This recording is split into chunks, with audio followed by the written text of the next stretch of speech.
রাষ্ট্রকে তো বলতে হবে যে আমার বিকল্প অ্যারেঞ্জমেন্ট আছে।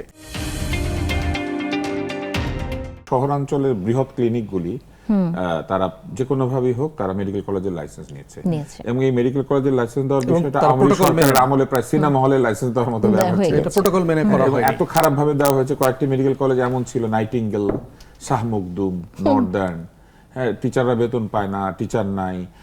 একটা মেডিকেল কলেজে মালিকের ভাই এসে নারী শিক্ষার্থীদেরকে প্রহার করছে, এরকম একটা অবস্থা তৈরি হয়েছিল। এরকম আরো মেডিকেল কলেজ আছে, কিন্তু খুবই খারাপ অবস্থা তৈরি। এখন একটু আদ্দিন নিয়ে বলি যে আমি ইন প্রিন্সিপাল লাইসেন্স বাতিল করার বিপক্ষে।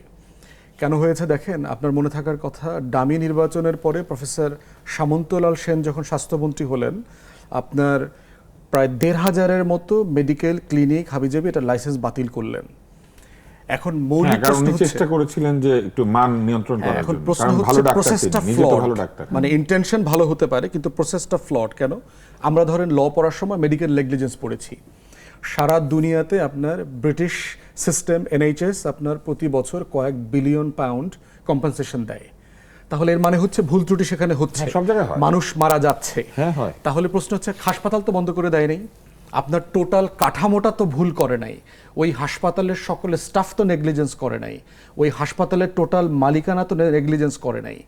যেই হাসপাতালটা ৭০০ রোগীকে সার্ভ করছে, সেখানে এই দুর্ঘটনা যেগুলো ঘটেছে আপনি তদন্ত করেন, কারা কারা দায়ী, কোন কোন মেডিক দায়ী, কোন কোন জুনিয়র ডক্টর দায়ী, কারা কারা হাসপাতালের ম্যানেজমেন্ট দায়ী, ফাইন করেন, আপনি তার প্র্যাকটিসের উপরে আপনি করেন, সাসপেনশন দেন। কিন্তু পুরো কাঠামো বদলে দেন। ওই যে ১৫০০ হাসপাতাল বন্ধ করে দিয়েছেন, সোনার বাংলায় কি লেনদেন করে এই ১৫০০ হাসপাতাল খোলে নাই? আপনিও জানেন, আমিও জানি। আদ্দিন হাসপাতাল কেন বন্ধ করছেন? আসতেছে জামাতের সাথে মালিকের সম্পর্ক আছে, সো দে বন্ধ করে দে। কিন্তু স্বাস্থ্যমন্ত্রী এটাও বলেছেন যে তার পেছনে টাকা নিয়ে লোকে ঘুরেছে, কিন্তু উনি রাজি হন। রাজি হন না, কিন্তু আবার স্বাস্থ্যমন্ত্রীর ব্যাপারে তো এই আলাপও আসছে যে আমাদের যে সরকারি যে ওষুধ প্রডিউসিং একটা কোম্পানি আছে, এসেনশিয়াল, হ্যাঁ, তো ওইটার এমডি অ্যাপয়েন্টমেন্টে ৫০ কোটি টাকা লেনদেন হয়েছে, এরও তো পত্রিকাতে রিপোর্ট আসছে।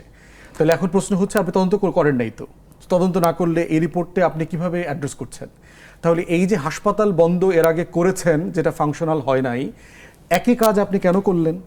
বাংলাদেশে কোন মেডিকেল কলেজ নেগলিজেন্সের কারণে বন্ধ করে দেওয়ার মতো না? একটা উদাহরণ হলো, অলমোস্ট সবগুলো বন্ধ করে দেন। তাহলে কোন মেডিকেলে বন্ধ হচ্ছে না? সব বন্ধ করে দেন। মানে যদি বন্ধ করে দাও তো সলিউশন। নেগলিজেন্সের জন্য হয় নাই, তবে যদি হাসপাতালের মানের কথা বলেন, তাহলে কিন্তু ঢাকা মেডিকেল কলেজে বন্ধ হয়ে যাবে, কারণ হাসপাতাল কমপ্লায়েন্ট না।